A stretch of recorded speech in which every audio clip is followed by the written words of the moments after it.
The Galactic Assembly had been arguing for 3 weeks. That was not unusual.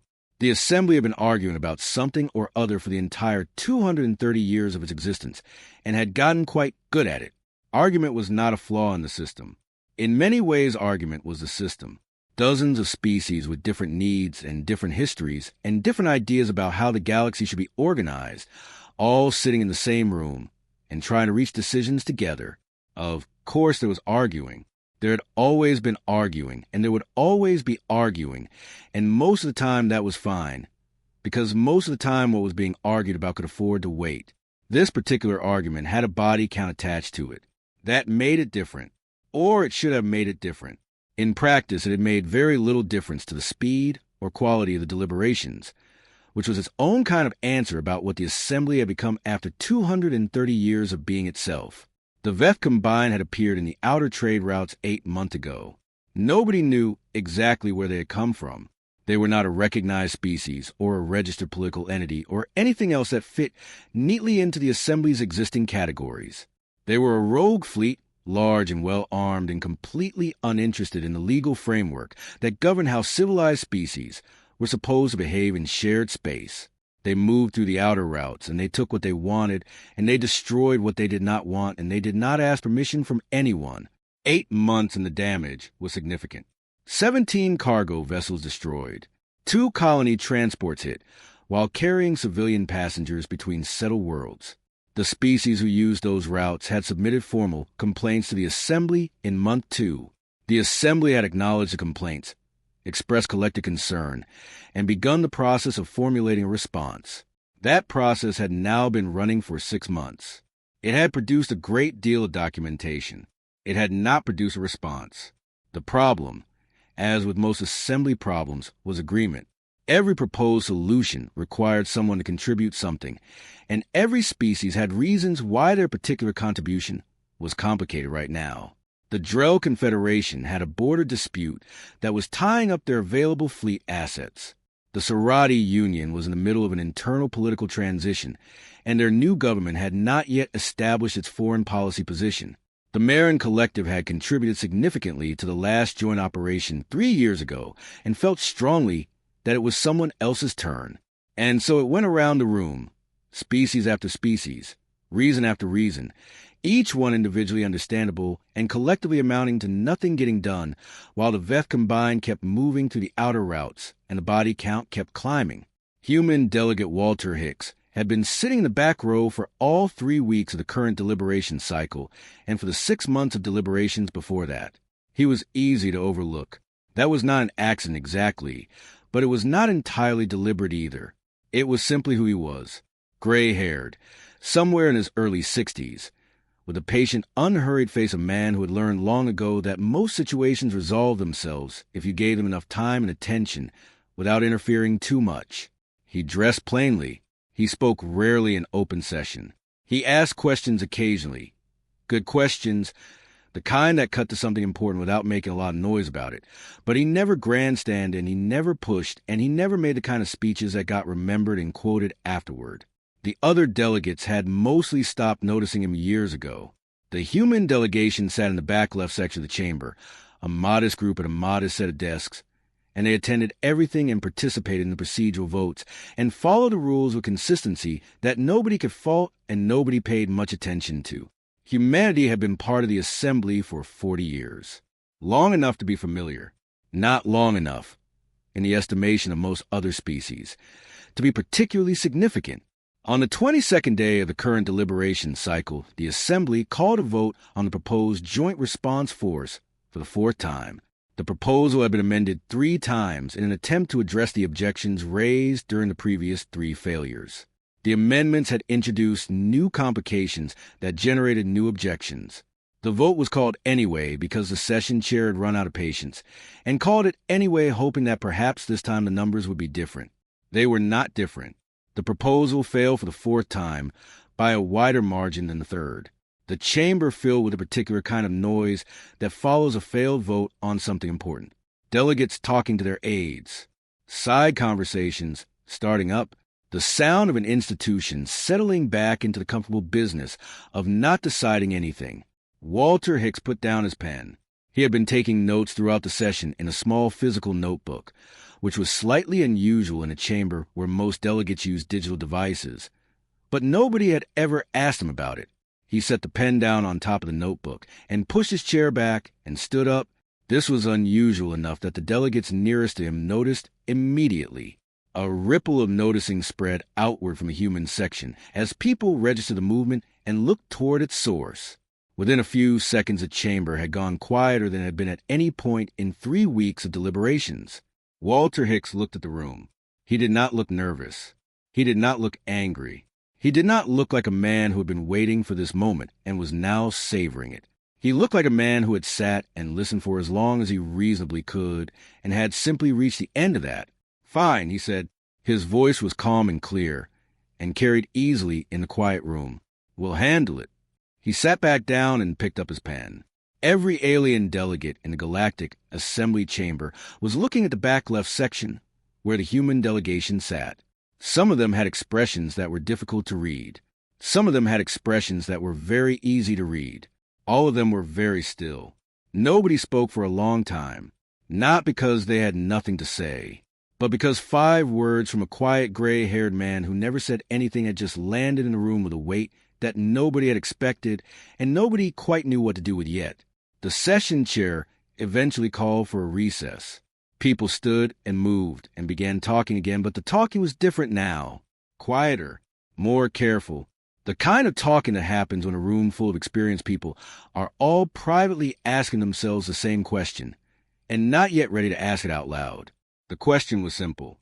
What exactly had they just agreed to let humanity handle?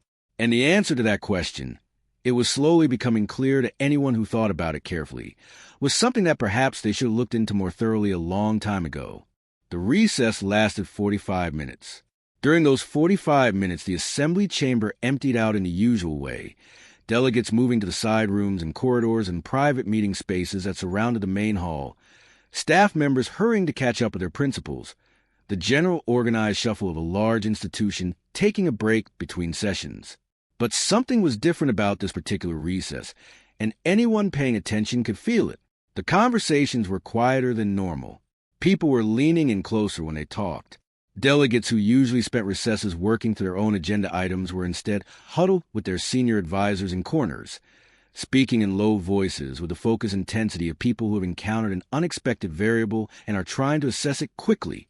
A few species representatives had skipped the side rooms entirely and gone straight to their communication suites to make calls back home. The reaction spreading through the assembly was not panic. Panic is loud. Panic moves fast and draws attention to itself. What was moving through the corridors and side rooms of the assembly building in those 45 minutes was something quieter and in many ways considerably worse than panic. It was a specific discomfort of people who had just realized they had been operating with incomplete information for a very long time, and were only now beginning to understand what that meant. Renovos walked back to her office at a pace that was slightly faster than her usual pace, which was the most visible sign she allowed herself that anything unusual had happened. She had been a diplomat for 23 years. She had learned early that how you move through a building after surprise and development tells everyone watching something about how surprised you actually are, and she had no interest in broadcasting that. She closed her office door behind her. She stood at her desk for a moment and thought about Walter Hicks. She had known him personally for 11 years.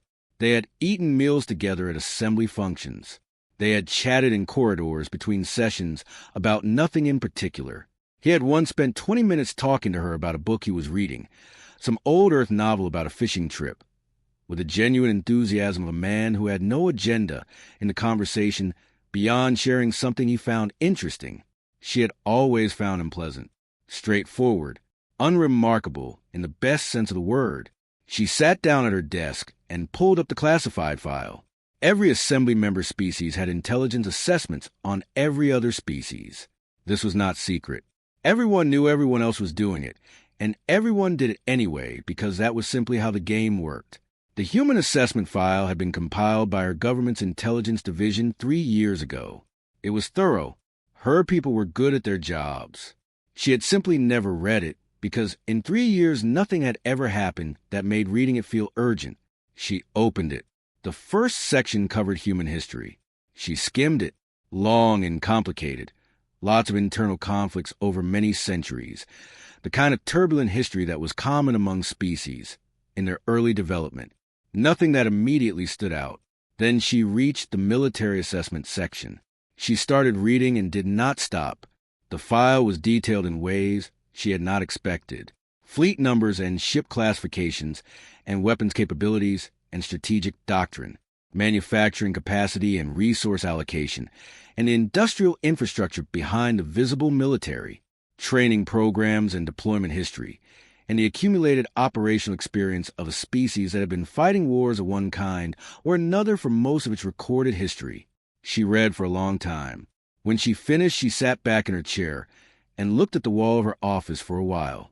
Not at anything specific on the wall, just at the general direction of it, while her brain worked through what her eyes had just taken in. The thing that sat heaviest was not any single number or capability or specification. It was a pattern. The consistent, long-running, never really interrupted pattern of a species that had spent thousands of years getting very good at conflict, that had fought itself to a standstill enough times to develop a profound understanding of what war actually required, and that had then taken all of that accumulated understanding and built something with it. Something large, something capable, something that had been sitting quietly in the back row of the Galactic Assembly for 40 years, attending every session and following every rule and saying very little. She picked up her communication device. She bypassed her assistant. She bypassed her department head. She bypassed the 3 layers of normal protocol that existed specifically to make sure government ministers were not contacted directly except in genuine emergencies, and she made the call directly. Someone answered after 2 rings. "I need to speak with the minister," Rena said. Her voice was steady. She was proud of how steady it was. "Now, not tomorrow. Now." There was a brief pause on the other end. "One moment," the voice said. The tone had shifted. Whoever had answered could hear something in her voice that the words themselves were not saying. She was not the only one making that kind of call. Across the galaxy, in government buildings and intelligence offices and military command centers on dozens of worlds, similar conversations were starting from the same place. Someone had been in the assembly chamber when Walter Hicks stood up, or someone had received a message from someone who was, and that someone had gone to find a file, or called someone who had access to the file, or asked a question that led to a file, and the file had led to a phone call, and the phone call had led to another phone call. Intelligence agencies that had filed everything they had on humanity under low priority, which was most of them, were suddenly pulling those files and routing them to senior analysts who did not normally handle low-priority material.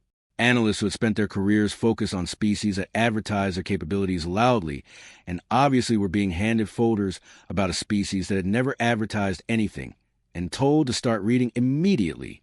The Veth Combine had been moving through the outer trade routes for 8 months. 17 ships destroyed, thousands dead, 6 months of assembly deliberations producing nothing, and then a quiet gray-haired man whom nobody had been paying much attention to had stood up from the back row and said 5 words. The words themselves were simple, ordinary even, the kind of thing someone says when a task needs doing and nobody else is doing it. But simple words land differently depending on who says them. And the more people read their files that afternoon, the more they understood that they had spent 40 years thinking they knew who Walter Hicks was and what humanity represented and where they fit in the larger picture of galactic civilization. They had been working from incomplete information. The files were making that very clear. Rena sat in her office waiting for the minister to come on the line and thought about all the meals she had shared with Walter Hicks, all the corridor conversations, all the time she had walked past the human section of the assembly chamber without giving it much thought. She thought about the book he had recommended to her once. She had never read it. She made a mental note to read it. Then the minister came on the line, and she pushed everything else aside and started talking. The assembly had expected a task force. That was a word that appeared in most of the internal communications sent between member species in the days following Walter Hicks, sitting back down in the back row. Task force, a contained, proportional, appropriately scaled military contribution from a species that was finally stepping up to do its share of the collective work. The assembly had dealt with rogue fleets before. A task force was a standard response. You sent enough ships to handle the problem. You handled it, and then you came home and filed the after-action reports, and everyone moved on. Most species estimated humanity would send somewhere between 8 and 12 ships. 8 was the low end, the minimum that could reasonably be called a serious contribution. 12 was a high end, a genuinely impressive commitment that would draw positive attention. A few optimistic analysts suggested humanity might push to 15, even 20, if they wanted to make a strong first impression on the galactic stage. The Assembly's Communications Department had already drafted a formal statement. It thanked humanity warmly for their contribution to collective security. It praised their commitment to the shared values of the Assembly. It used phrases like meaningful partnership, an important step forward, and looked forward to continued cooperation. It was a good statement, professional and warm and carefully worded. Nobody had pressed send on it yet, because they were waiting for the human fleet to actually depart before making the announcement. That turned out to be fortunate.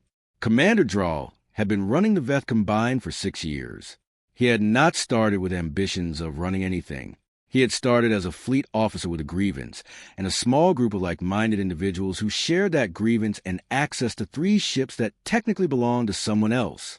6 years of careful expansion, strategic alliances with other dissatisfied elements in the outer territories, and a willingness to make decisions that more cautious commanders would not make had turned those 3 ships into a significant force operating across a wide stretch of the outer trade routes. The Assembly had been talking about him for 6 months. He knew this because he had sources inside Assembly member governments, and the reports came back consistently. They were talking. They were debating. They were voting and failing and voting again. It was the Assembly doing what the Assembly did, and Drawl had long since stopped worrying about it. What he had learned about the Assembly in 6 years was that it was very good at expressing concern and very slow at doing anything about it. The gap between those two things was the space where the Veth Combine operated, and it was a comfortable space. He was in his command chair, reviewing route schedules, when his sensor officer made a sound. It was not a word. It was not an alert tone or a professional report. It was a short, involuntary sound, the kind that escapes a person before they have time to decide whether to let it out, the audible equivalent of a stumble. Drawl had known his sensor officer for 4 years and had never heard him make that sound before. He looked up from his schedules. His sensor officer was leaning forward over his console with both hands on the edges of it, staring at his screen with the rigid posture of someone who is looking at something and hoping that if they look long enough it will change into something else. "Report," Drawl said. His officer straightened slightly. "Commander." His voice had a quality to it that Drawl did not like. Careful, controlled in a way that voices get controlled when the person speaking them is managing something they have not yet decided how to communicate. "I'm reading contacts on long-range sensors." Drawl set down his schedules. "Veth Patrol?" "No, sir." A pause. "Unknown configuration." Drawl stood up. Unknown configuration in the outer routes meant something worth paying attention to. He crossed the bridge with measured steps, projecting the easy authority that 6 years of command had made second nature, and positioned himself beside the sensor station to look at the screen directly. The display showed the long-range sensor field, a wide map of the surrounding space with distance markers, and the small bright indicators that represented detected objects. There were indicators on the screen that had not been there an hour ago, a cluster of them at the far edge of range, still fuzzy with distance, but resolving slowly as the sensors gathered more data. "How many?" Drawl asked. His officer opened his mouth, closed again, looked back at the screen. The indicators were still appearing, small lights dropping into existence at the edge of the map in groups of 3 and 4, each one representing a ship that had just dropped out of faster-than-light travel and was now holding position. The pause lasted too long. In Drawl's experience, a sensor officer who could not immediately answer a how many question was an officer who had an answer they were not comfortable giving. "I'm still counting, sir," his officer said. Drawl looked at the screen himself. He watched for a moment, watched new indicators appear, watched the cluster at the edge of range grow, watched the pattern of their positioning take shape as more ships arrived and slotted into formation with precision of a fleet that had rehearsed this deployment many times. His tactical brain had been reading fleet formations for 20 years, and it read this one quickly. Not a task force. Task forces held loose formations, flexible and adaptable, designed for an uncertain situation where response needed to remain adjustable. This was not loose or flexible.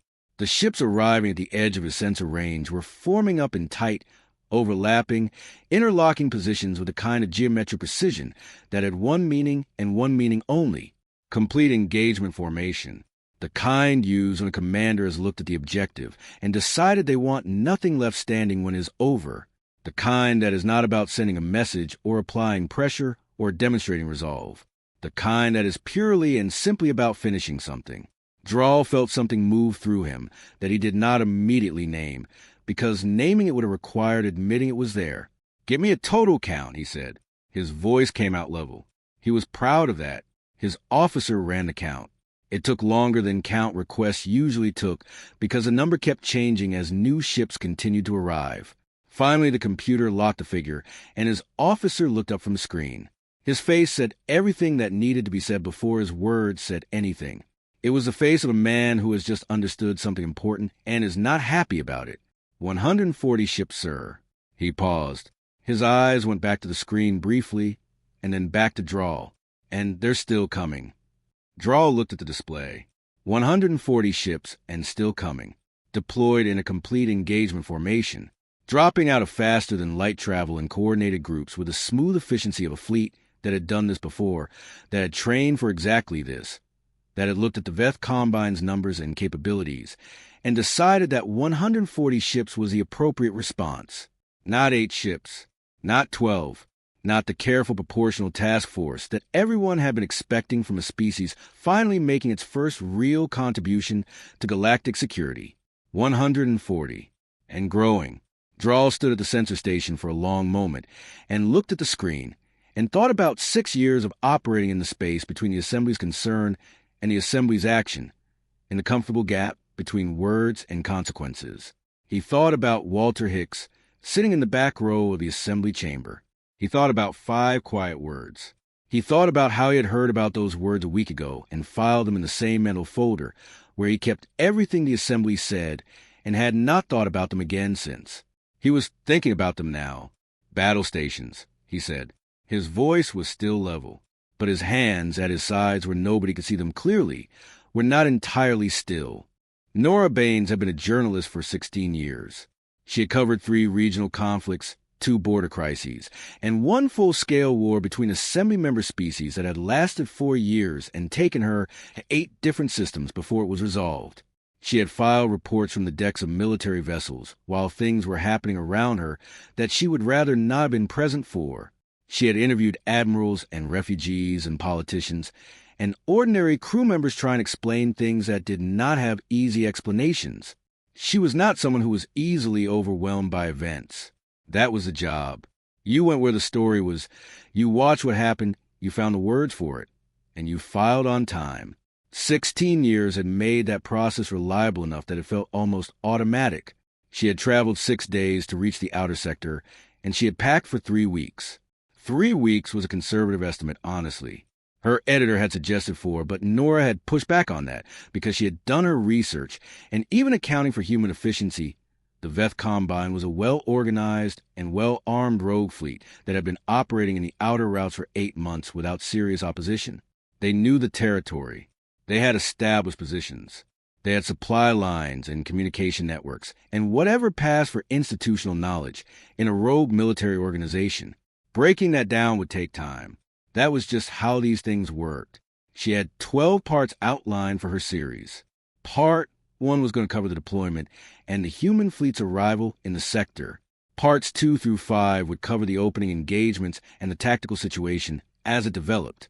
Parts 6 through 9 would go deeper into human military's approach, interviewing officers where access was granted, analyzing the strategy as it unfolded. Parts 10 through 12 would cover the resolution and the aftermath and what it all meant for humanity's role in the Assembly going forward. It was a solid outline. She had filed similar series before. She knew how they went. She set up her equipment station in the press area aboard the designated observer vessel, a mid-sized ship that the human fleet had assigned specifically for media and assembly observers, positioned at what the fleet coordinator had described as a safe observation distance from the operational zone. She tested her transmission systems, verified her recording equipment, checked her backup systems, and settled in to wait for the operation to begin. The human fleet finished its deployment formation at 0600 hours local fleet time. Nora was at her station. Her recording equipment was running.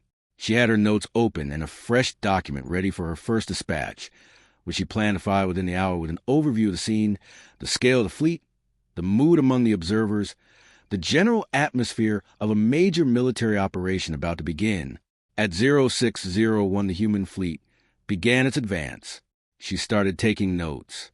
At 0641, she stopped, not because she had finished, not because her equipment failed or her notes were complete or she had run out of things to observe. She stopped because there was nothing left to observe. The operational zone on her screens, which 40 minutes earlier had contained the Veth Combined Fleet in its established positions, no longer contained the Veth Combined Fleet. It no longer contained much of anything. Nora sat at her station and looked at her screens for a long time. Around her in the press area, other journalists and assembly observers were doing variations of the same thing. Sitting, looking, not talking very much. The room had the particular quality of silence that falls over a group of people who have all just witnessed the same thing and are all separately trying to work out how to process it. One of the assembly observers, an older diplomat from the Sarati Union, named Grell, who had attended dozens of military operations in his long career, was sitting very straight in his chair staring at the screen with an expression that Nora could not quite read. After a while, he took out a small personal notebook, the physical kind, and wrote something in it. Then he looked at what he had written. Then he closed the notebook and put it away and did not take it out again. Nora looked at her own notes. She had written quite a bit in the first 20 minutes. Fleet movements, formation changes, the precision of a human ship's coordination, early observations about tactics and positioning, professional notes, the kind she could have turned into the first installment of her 12-part series without much difficulty. Then the notes got shorter. Then they stopped. The last thing she had written was a single line near the bottom of the page. She read it several times. It said, "This is not what I expected, and I am not sure expected is even the right word for what I thought I was going to see." She closed her notes. She did not open a new document for her first dispatch. She thought about opening it several times over the next 3 days. She sat at her station and stared at blank documents and thought about all the words she knew and all the frameworks she had developed over 16 years for turning observed events into coherent narratives that readers could follow and understand. None of them fit. The problem was not that she had not seen enough. The problem was almost the opposite. She had seen everything clearly. Her equipment had recorded everything. The data was complete. She could describe the movements of individual ships if she needed to. She could give you coordinates and timestamps and formation designations. But describing the movements of ships was not the same as explaining what she had watched. And every time she tried to write an explanation, she hit the same wall. The wall was this. Everything she knew about military engagements was built on a certain assumption. The assumption was that an engagement involved two sides, that both sides made decisions and adapted and responded to what the other was doing, that there was a back and forth, a push and pull, a shape to the conflict that developed over time as each side tried to gain advantage over the other. What she had watched for 40 minutes did not have that shape. It had a different shape entirely, and she did not have a word for it. She kept reaching for words and finding that they implied things that were not accurate. Battle implied two sides fighting. Conflict implied opposing forces in genuine opposition. Campaign implied a series of engagements unfolding over time. None of those words were right. On the fourth day, she opened a document and wrote one paragraph and then stopped because the paragraph said everything, and anything she added to it would make it less true rather than more. She read it back. She sent it to her editor with a short message that said, "This is all I have, and I think it is all there is." Her editor, a practical, no-nonsense woman who had been editing field dispatches for 30 years and had very little patience for journalists who filed short, read the paragraph once. Then she read it again. Then she put it on the front page without changing a single word, because there was nothing to change. It said what it said. It was accurate. It was honest. It was the most complete description of what had happened in the outer sector that anyone had managed to produce. The paragraph ran across hundreds of news systems in dozens of languages. It was quoted in assembly briefings. It was read aloud in government chambers. Intelligence analysts included it in their reports because no technical description they could write captured the essential quality of what had occurred as cleanly as one journalist sitting at her station on day 4 and finally finding the only words that were actually true.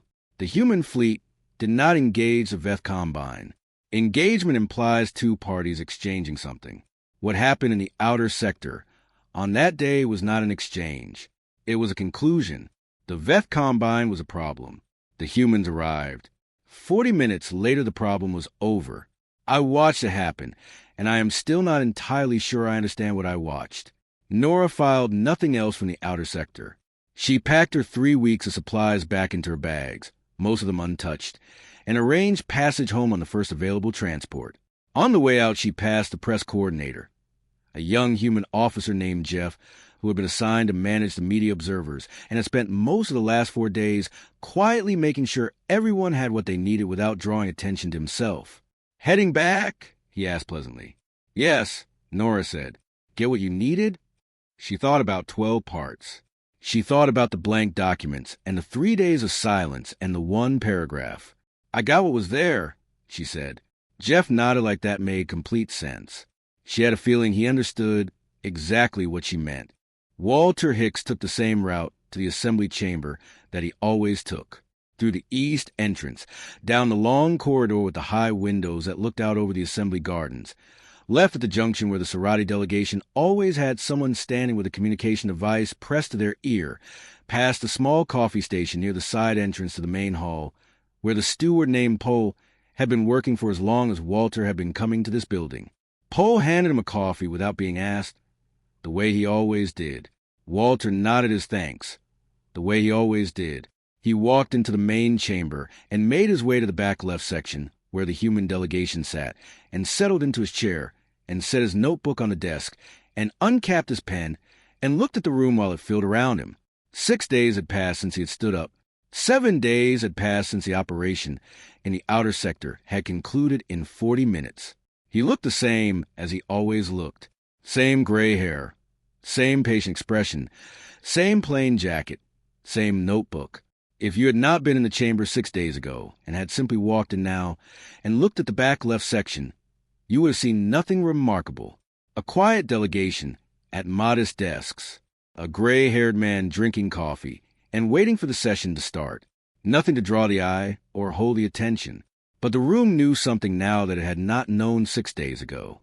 And knowing something changes how you see everything connected to it, even when nothing visible has changed. The chamber filled in the usual way. Delegates arriving in groups. Staff members settling into support positions. The general organized bustle, a large institution coming to order. The session chair called the room to attention. The agenda was called up on the main display. Everything followed its normal sequence with the practice efficiency of an institution that had been running sessions for 230 years.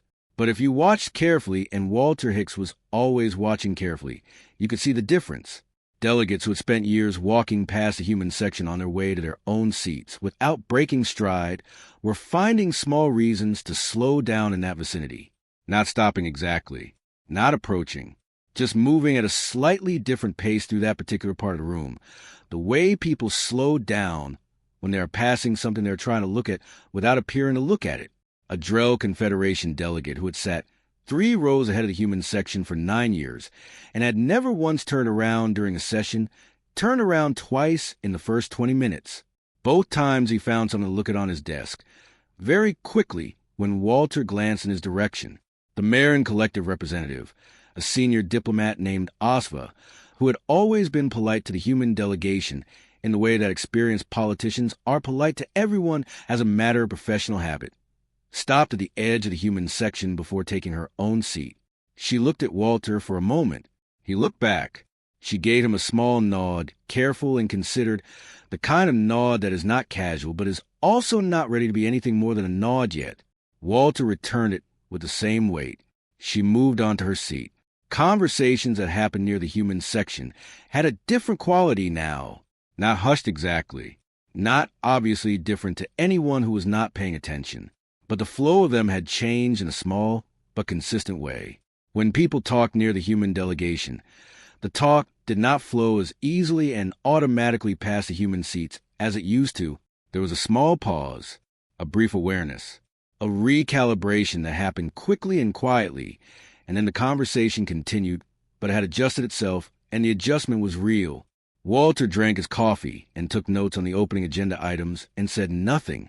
6 days earlier, on the human flagship heading home from the outer sector, Engineer Roy Finch had been sitting in the lower deck common area with his boots up and a cup of something hot when the question occurred to him. He had been turning it over for a while before he said it out loud. "You think they'll look at us differently now?" he asked. Captain Diane Webb was passing through the common area on her way somewhere else. She was not a captain who passed through crew spaces without noticing them, and she stopped when she heard the question, because it was the kind of question that deserved a real answer rather than a quick one. She thought about it for a moment, genuinely thought about it. Not the performative pause of someone who has already decided what they want to say, but the real pause of someone working through something honestly. "They'll look at us the same," she said finally. "They'll just finally see us." Roy considered that. "Is that better or worse?" he asked. Diane thought about it again. "Depends on what they do with it," she said.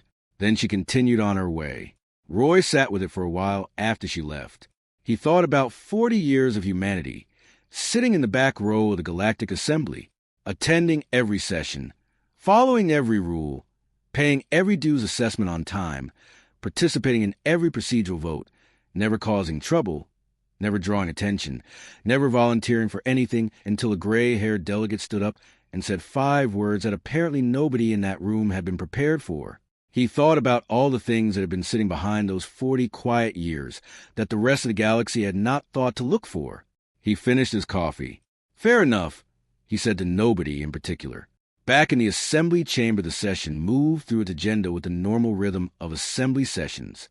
Old business reviewed, new items introduced, reports received from various committees and working groups. The ordinary administrative machinery of galactic governance doing what it always did. Walter made notes, asked one question during a procedural discussion that cut to something important without making any noise about it, voted in 3 minor procedural matters. The Veth Combine did not come up in the session. It did not need to. The Veth Combine was no longer a matter requiring assembly discussion. It had been a problem for 8 months. It had been on the agenda for 6. It had been the subject of 4 failed votes and countless hours of deliberation that had produced nothing except more deliberation. Then Walter Hicks had stood up and said fine, and the problem had stopped existing. What the Assembly was doing now, in the careful, subtle way that experienced political institutions do things they are not ready to acknowledge openly, was adjusting, recalibrating, quietly updating its internal model of how the galaxy was arranged and where different pieces fit, and what certain things meant that it had previously not thought to assign meaning to. The back left section, the quiet delegation, the gray-haired man with the notebook and the patient face who attended everything and said very little and had never once in 40 years given anyone a reason to look too closely. Every species in the room was now doing the same silent calculation and arriving at the same place by slightly different routes. The calculation involved 40 years of quiet and one operation that lasted 40 minutes, and a simple question that nobody had thought to ask seriously until now. If that is what they did when they finally decided to do something, what else are they capable of that we have not seen yet? The answer to that question was in the classified files that intelligence agencies across the galaxy were currently reviewing with considerably more attention than they had previously given them. The answer was being discussed in government chambers and military briefings, and quiet conversations between senior officials who were choosing their words carefully because some conclusions are better arrived at privately before you decide what to do with them publicly. The answer was not comfortable, but it was clarifying. Walter Hicks sat in the back row and finished his coffee and wrote a note in his small notebook and turned to the next page. Around him, the chamber continued its session. The agenda moved forward. The assembly did what the assembly did. Nobody asked the human delegation to handle anything. For a long time after that, nobody asked them to handle anything at all. They did not need to ask. And everyone in that room, in their own way and in their own time, was quietly and privately arriving at the understanding that they had never actually needed to ask, that the option had always been there, patient and quiet in the back left section, waiting for the moment when someone stood up and said the word fine. Walter looked up from his notebook once, briefly, at no particular thing. Then he looked back down and kept writing.